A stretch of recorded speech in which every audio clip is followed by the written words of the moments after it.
చూస్తారా మేము కనపడితే ఎవరైనా గబుక్కున చెప్తారు మీకు. ఏడవబాకన్నమ్మా ఏడవబాక. సార్ కంప్లైంట్ ఇచ్చారుగా, చూస్తారులే.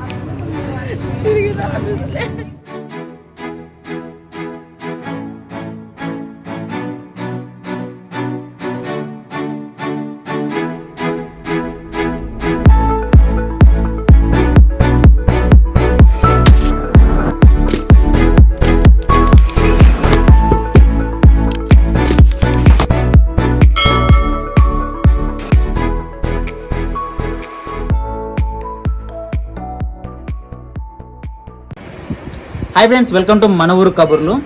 గాయ్స్, ప్రజెంట్ వచ్చేసరికి నేను మంగళగిరి జనసేన పార్టీ ఆఫీస్ దగ్గర ఉన్నాను. సో ఇది వచ్చేసరికి AP deputy CM Pawan Kalyan గారి పార్టీ ఆఫీస్ అనమాట. ఎందుకు వచ్చామంటే రీసెంట్గా ఒక 2 days బ్యాక్ నేను మా ఊరు వెళ్ళినప్పుడు మా ఊరి దగ్గర ఉన్న ఒక పెద్ద ఆయన మా దగ్గరకు వచ్చేసి, బాబు మా పాప వాళ్ళ కూతురు అనమాట, చిన్నపిల్ల, ఆమెకి కాలు పుట్టుకతోనే కాలు ఆవిడగా వచ్చేసింది అనమాట. సో వాళ్ళు కొద్దిగా బాగా పూర్ ఫ్యామిలీ అనమాట. వల్ల ప్రభుత్వం నుంచి ఏమైనా ఆర్థిక సాయం అందుతుందని చెప్పేసి నన్ను కాంటాక్ట్ చేశారనమాట. సో అది కాకుండా వేరే అంకుల్ కూడా ఒకసారి ఒక అతను వచ్చేసి కౌలు రైతుదారు అనమాట. సో ప్రభుత్వం నుంచి కౌలుదారునికి కొంచెం అమౌంట్ వస్తుంది కదా. సో ఆయన మిర్చి పంట బాగా పాడైపోయింది. వాళ్ళు బాగా ఆర్థిక సమస్యలు, కుటుంబ సమస్యలు బాగా ఇబ్బందులు పడుతున్నారు.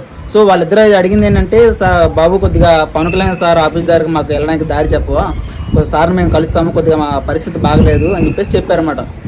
సో వీళ్ళిద్దరు కాకుండా ఇంకా వీళ్ళు మాత్రం కాకుండా ఇంకా ఎంతోమంది చిన్న చిన్న ఊర్లలో, చిన్న చిన్న గ్రామాల్లో ఉంటారు కదా. వీళ్ళందరూ సమస్యలు కూడా చెప్పుకోవడానికి ఎవరు చెప్పాలో ఎవరిని అడగాలో తెలియక చాలా ఇబ్బందులు పడుతుంటారు అని చెప్పేసి ఆలోచించి వీళ్ళందరి కోసం ఎలాగైనా సరే ఒక వీడియో చేసేసి వీళ్ళ సమస్యలు కానీ, ఊరు సమస్యలు కానీ, కుటుంబ సమస్యలు కానీ ఏవైనా సరే పార్టీ ఆఫీస్ వరకు చేరవేద్దామని చెప్పేసి ఒక ఆలోచనతోటి ఈ వీడియో చేస్తున్నాను. ఈ వీడియో ఎంతమందికి అయితే రీచ్ అవుతుందో వాళ్ళందరూ కూడా ఏమైనా కుటుంబ సమస్యలు కానీ, లేదంటే ఊర్లో ఏమైనా సమస్యలు ఉన్నా సరే వీళ్ళందరూ ఈ వీడియో చూసి ఖచ్చితంగా పార్టీ ఆఫీస్కి అయితే రండి. ఇక్కడికి వచ్చిన తర్వాత ఇక్కడ ఏ సార్ని కలవాలి, ఏ మేడంను కలవాలి అన్నీ కూడా చాలా క్లియర్గా ఎక్స్ప్లెయిన్ చేస్తాను వీడియోలో.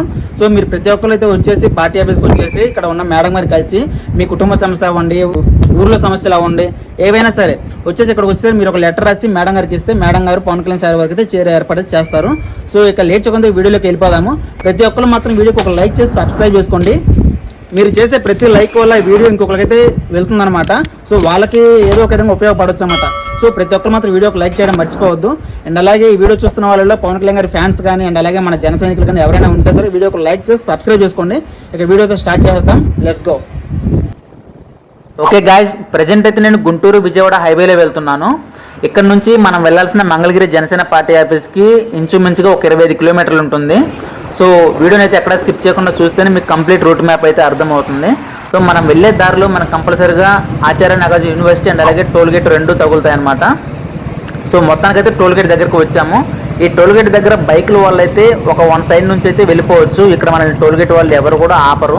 అదే లేదంటే ఏదైనా కారు కానీ వెహికల్ కానీ వేసుకొచ్చినట్టయితే ఖచ్చితంగా టోల్ గేట్లో మనీ పే చేయాలి. సో ఇప్పుడు మనం టోల్ గేట్ దాటి వెళ్తున్నాం కదా. ఇక్కడ నుంచి వచ్చేసరికి మనకి జనసేన పార్టీ ఆఫీస్ ఇంచుమించు ఒక 8 కిలోమీటర్లు ఉంటుంది రఫ్గా. సో కంటిన్యూగా వీడియో చూడండి, ఎక్కడ స్కిప్ చేయొద్దు.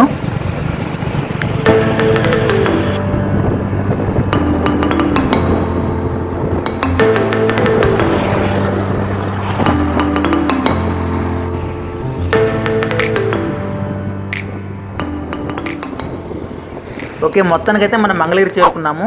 మంగళగిరి నుంచి దాదాపుగా ఒక 1 కిలోమీటర్ ఉంటుందన్నమాట. ఈ కనిపిస్తున్న హైవే బ్రిడ్జ్ కింద నుంచి అయితే మనం వెళ్ళాలి. సో కంటిన్యూగా వీడియో చూస్తూ ఉండండి. దగ్గరకు వచ్చేసాము, ఇక ఎంతో దూరం లేదు, ఒక 2-3 నిమిషాలు అయితే వెళ్ళిపోతాం పార్టీ ఆఫీస్ దగ్గరికి. సో ఇలాగ ఈ బ్రిడ్జ్ కింద నుంచి అయితే క్రాస్ చేసి అవతల వైపు వెళ్ళాలన్నమాట. ఇక్కడ కనిపిస్తున్న యారో మార్క్ని అయితే ఫాలో అవుతూ ఉండండి, కంప్లీట్ రూట్ అర్థమవుతుంది. సో మీరైతే పార్టీ ఆఫీస్కి వెళ్ళిన తర్వాత అక్కడ ఎవరిని చూసి భయపడొద్దు. అక్కడ కార్లు వేసుకొని వస్తుంటారు, లేదంటే బైకులు వేసుకొని వస్తుంటారు, పోలీసులు ఉంటారు, బౌన్సర్లు ఉంటారు. వీళ్ళెవరిని చూసి అయితే మీరు భయపడొద్దు. వీళ్ళందరూ కూడా మనకి హెల్ప్ చేయడం కోసమే ఉన్నారనమాట. మన సమస్య ఏదైనా సరే వాళ్ళు పై వాళ్ళకి చేరవేసే ప్రయత్నమే చేస్తారు. సో పోలీసులు చూసి కొంతమంది భయపడిపోయి వెంటనే వెనక్కి వచ్చేస్తారనమాట. అలా ఏమొద్దు. మీరు పార్టీ ఆఫీస్కి వచ్చారు, అక్కడ మీ సమస్య అంతా పోలీసులు చెప్పినా, మేడం గారు చెప్పినా వాళ్ళైతే పూర్తిగా వింటారు, దాన్ని పరిష్కారం చెప్తారు. సో కొంతమంది ఏం చేస్తున్నారంటే అక్కడికి వెళ్ళగానే పోలీసులను చూసి, లేదంటే పెద్దవాళ్ళతో ఎలా మాట్లాడాలో తెలియక వెంటనే రిటర్న్ వచ్చేస్తున్నారు. ఏదో ఒకటి చేద్దాంలో, వెళ్ళి ఇంటికి వెళ్ళేసి ఏదో ఒకటి చేద్దామని చెప్పేసి రిటర్న్ అవుతున్నారు. సో అలా ఏం చేయొద్దు. దయచేసి నా మాట విని అక్కడ మీకు ఏం కావాలన్నా సరే అక్కడ ఉన్న పోలీసులు అయితే మీకు పూర్తిగా సహాయపడతారు. ఓకేనా. ఈ కనిపిస్తున్న బిల్డింగ్ ఉంది కదా, దూరంగా జెండా ఉంది, మన జనసేన జెండా. సో ఇదే మన పార్టీ ఆఫీస్ అనమాట. సో ఇంక దగ్గరకు వచ్చేసాం, 1 నిమిషంలో అయితే పార్టీ ఆఫీస్ దగ్గరికి చేరిపోతాము. ఓకే, మొత్తానికైతే పార్టీ ఆఫీస్కి అయితే వచ్చేసాము. ఇక్కడ చూసారు కదా, ఎంట్రన్స్లోనే పోలీసులు ఉన్నారన్నమాట.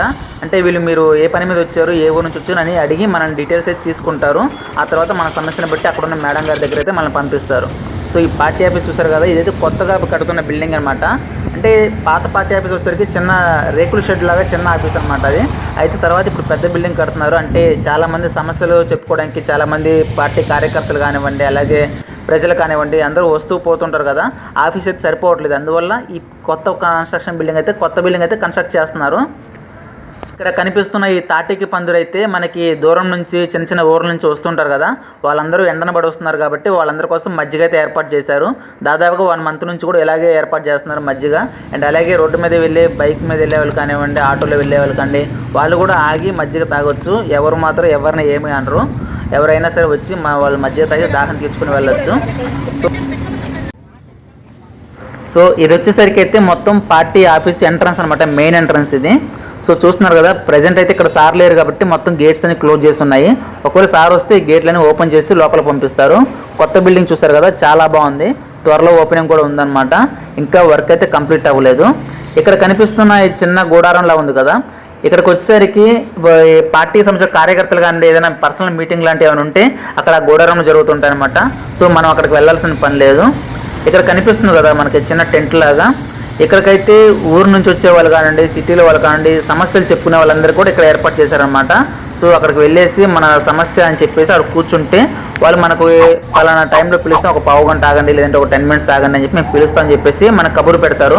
అక్కడ రూమ్ ఉంది కదా, ఆ రూమ్లో అయితే మేడం వాళ్ళైతే మన సమస్య అక్కడ ఉన్న లోకల్ పాలిటిక్స్ తోటి లేదంటే లోకల్ లీడర్స్ తోటి ఏమైనా పరిష్కారం అయ్యే విధంగా అయితే మాట్లాడతారు. లేదంటేనేమో మన సమస్య పై వరకు వెళ్ళాల్సిందంటే మాత్రం పవన్ కళ్యాణ్ సార్ వరకు తీసుకెళ్తారు. సో చూసారు కదా, వీళ్ళందరూ మన కంప్లైంట్స్ అన్ని రాసుకుంటున్నారు. ఇక్కడ కుర్చీలు కూర్చున్న సార్ వాళ్ళందరూ మన కంప్లైంట్స్ రాసుకుంటూ ఉంటారు. అండ్ అలాగే వాటర్ క్యాన్స్ కూడా రెడీగా ఉన్నాయన్నమాట. ఎండాకాలం కదా కాబట్టి వాటర్ క్యాన్లు ఎప్పుడు అందుబాటులో ఉంచుతున్నారు. అండ్ అలాగే మజ్జిగ కూడా అందుబాటులో ఉంచుతున్నారు. వచ్చిన ప్రజలను మాత్రం చాలా బాగా చూసుకుంటున్నారు. దూరం నుంచి వచ్చేవాళ్ళు కానివ్వండి, దగ్గర నుంచి వచ్చేవాళ్ళు కానివ్వండి, ఎవరైనా సరే చాలా బాగా చూసుకుంటున్నారు. అక్కడ పార్టీ ఆఫీసులో చెప్పండి, ఎవరైనా కబురు పెడతారంటే మీకు లేదంటే ఇప్పుడు ఈ కంప్లైంట్ తీసుకుని అన్ని స్టేషన్లకు పంపిస్తారు. పలానా మిస్సింగ్ కేసు ఎతకండి అని చెప్పేసి చూపిస్తారన్నమాట. ఏదో ఒక స్టేషన్లో ఎక్కడన్నా కనిపెట్టేస్తే మీకు వెంటనే ఇన్ఫామ్ చేస్తారు. సరేనా, మీరు కంగారు పడే పని ఏం లేదు. గాయ్స్, ఈ అమ్మాయి పేరు వచ్చేసరికి సాయి కుమారి ఉప్పు. అయితే ఈ అమ్మాయి వాళ్ళ చుట్టాల అబ్బాయినే ప్రేమించిందనమాట. వాళ్ళిద్దరు కలిసి వెళ్ళిపోయారంట. అయితే గతంలో ఇలా జరిగినప్పుడు అంటే పోలీసులకు కంప్లైంట్ ఇస్తే వాళ్ళు రిటర్న్ తీసుకొచ్చారనమాట. ఆ తర్వాత మళ్ళీ ఇప్పుడు రెండోసారి ఇలా జరిగింది. ఈసారి మాత్రం ఎక్కడున్నా సరే కనిపెట్టలేకపోయారు. అయితే ఇప్పుడు వాళ్ళ అమ్మగారు అయితే లోకల్లో ఉన్న సచివాలయంగా వెళ్ళారు, అక్కడ కంప్లైంట్ చేశారు. అండ్ అలాగే చుట్టుపక్కల ఉన్న ఆఫీసులు అందరికి కూడా చెప్పారంట. ఇప్పుడు జనసేన పార్టీ ఆఫీస్కి వచ్చి ఇక్కడ కంప్లైంట్ చేయడానికి వచ్చారు. వాళ్ళ అమ్మగారు అయితే చాలా బాధపడుతున్నారు గాయస్. అసలు కాళ్ళు మొత్తం పగిలిపోయి పుండ్లు పడిపోయి ఉన్నాయి. ఆమె అయితే ఆఫీస్ చుట్టూ చాలానే తిరుగుతుందంట. ఈ వీడియోని మీ ఫ్రెండ్స్ అందరికి కూడా షేర్ చేయండి, ఎవరైనా చూస్తే గుర్తుపడతారేమో. సో రోజు కళ్ళ ముందు తిరిగే కూతురు ఒకసారి కనపడకపోతే అసలు ఆ బాధ ఎలా ఉంటుందో, అసలు ఆ అమ్మని చూస్తుంటే నాకైతే చాలా బాధ అనిపించేసింది. ఆమె అయితే కన్నీళ్ళు పెట్టేసుకుంటుంది, చాలా ఏడుస్తుంది. అసలు నాకైతే చాలా బాధ వేసింది. ఖచ్చితంగా ఈ వీడియో అందరూ షేర్ చేయండి, ఎవరైనా చూస్తే గుర్తుపడతారేమో. సో మీరు వీడియో చూసిన తర్వాత వీడియోకి ఒక లైక్ చేయండి ఖచ్చితంగా. ఎందుకంటే ఒకవేళ మీకు ఏ అవసరం లేకపోయినా సరే వేరే ఎవరికైనా ఏదైనా సమస్య ఉంటే వాళ్ళకైతే ఉపయోగపడుతుంది. ఖచ్చితంగా మీరు వీడియో లైక్ చేస్తే ఈ వీడియో వాళ్ళకి వెళ్తుందన్నమాట. సో ఇలాంటి మరిన్ని మంచి మంచి వీడియోస్ ఇంకా మన ఛానల్లో చాలా వస్తుంటాయి. ప్రతి ఒక్కరు వీడియోకి ఒక లైక్ చేయండి, షేర్ చేయండి, సబ్స్క్రైబ్ చేసుకోండి. Thank you.